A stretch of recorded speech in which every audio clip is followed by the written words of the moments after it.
Hey guys, Fifa here. I want this 94 rated Thiago Silva player review.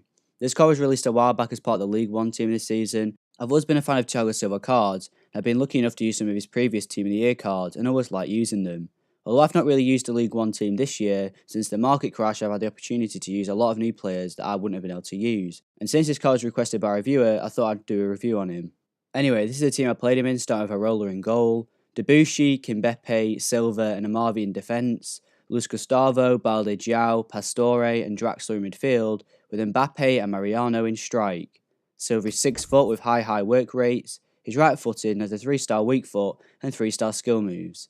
Looking at some of his in-game stats, he's got 82 sprint speed, 92 shot power, 88 long shots and penalties, 85 vision, 90 short pass and 93 long pass, 85 agility, 91 ball control, 96 interceptions, 97 marking, 96 stand tackle, 94 slide tackle, 99 jumping, and finally 90 strength. So moving into some of the in-game clips, I'll start with his positives, the first one being his pace. 80 overall pace is quite fast for a centre-back, and the way attacker versus defender pace works in FIFA, it can be really fast in-game. Breaking it down, his acceleration at 77 and his sprint speed at 82 are fairly close in stats. By this I mean that some of the players in defence have like high 70s pace. When you look at them, they have really high sprint speed, but awful acceleration. For me, acceleration is the most important stat, as for defenders, they'll very rarely need to hit their top sprint speed to tackle the opponent. Going back to Silva, he managed to catch up to a lot of opponents that occasionally make it past him, and he's great at matching the runner for pace without allowing them to gain any sort of yards on him. Next I'll talk about his dribbling, which at 85 is pretty impressive for a defender, never mind a centre-back. 85 agility allows him to change direction really quickly without him feeling too clunky or delayed in the action. Most defenders suffer with agility issues because of their build type. However, when it comes to FIFA, it's an important stat as it allows you to constantly react to your opponent's change in direction, making you more difficult to beat defensively. 91 ball control also means that if the ball is played to him, Silva will hardly ever take a bad touch and reduces the chance of giving away an easy chance on goal.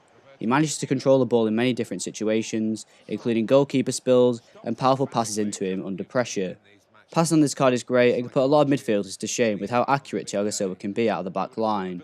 Rated at 84 on his card, it's let down slightly by his average crossing and curve. However, his actual passing stat puts him as one of the best centre-back passers in the game. 90 short pass is basically perfect, and he's great at quickly releasing accurate passes to the midfield or surrounding players in pressure situations. 93 long pass is amazing for a defender, and it comes in handy a lot more than you'd expect. Since most people clear the ball using the lob pass button, Silva manages to pick out a lot of players from just kicking away from danger. His lofted passes are truly accurate, and if used right, could make Silva a good assister for your team. Now on to the main positive, being his excellent defensive play. Thiago Silva is one of the best defenders in the world, and his 96 defending on this game makes him a brick wall in your defence. I didn't realise how good he actually was until I watched back some of the clips. He managed to prevent a lot of chances against you, and he saved my team from conceding a lot more goals. What stood out to me the most was his interception play, and how he's constantly picking off passes from your opponent. He plays like a Kante in defence, and he's constantly trying to prevent any chances on goal that fall to his side. Next is marking, which you notice the most from crosses and passes in and around the box. He was really well positioned against low-driven crosses as he cuts off the pass heading for the attacker. His stand tackle ability makes him so easy to use, and all you have to do is run alongside the attacker and he should always win the challenge for the ball. Silva always gets the safest tackle animation to win the ball first without touching the player, and he never really missed any one-on-one chances due to a bad challenge. I didn't really get much chance to use this slide tackle, but from what I did see, he goes in to play the ball and only fully commits to the tackle when he needs to. He liked to go into a quick slide tackle and then get straight back up in order to move the ball forward. The final positive of his defending ability was his willingness to block shots, no matter how far away the ball is. Some players don't seem to like trying to block the ball and get this animation where they half turn around to block the shot, but it mostly just bounces off them into the goal. However, I did notice this with Silva, and when he even got the smallest touches on the ball, it was enough to keep the ball out of the goal. His 3-star weak foot and 3-star skill moves is the next positive of the card. This combination is decent for a defender, and his weak foot can be trusted under pressure to still send an accurate ball, and with 3-star skill moves, although I wouldn't recommend doing so, it does allow you to experiment with a few skill moves to beat your opponent out of the back line. The final positive was his overall physical ability. 99 jumping makes him almost unbeatable in the air. It also makes up for his height, which although it's 6 foot, isn't small for a defender. There's certainly taller players, and height is nothing but a positive. 82 stamina is decent enough. Obviously you'd like it to be a little higher so you don't have to worry about him slowing down towards the end of games, but I didn't actually notice this with Silva, even after 2 games. Finally, strength and aggression combination is a massive positive and makes him an all-around beast on the field. The fact that he's so agile but still holds a physical presence like the bigger build centre backs makes him one of the easiest players to defend with in this year's FIFA. He can push people off the ball with ease, and his aggression is good enough to come out of the challenge almost untouched most of the time.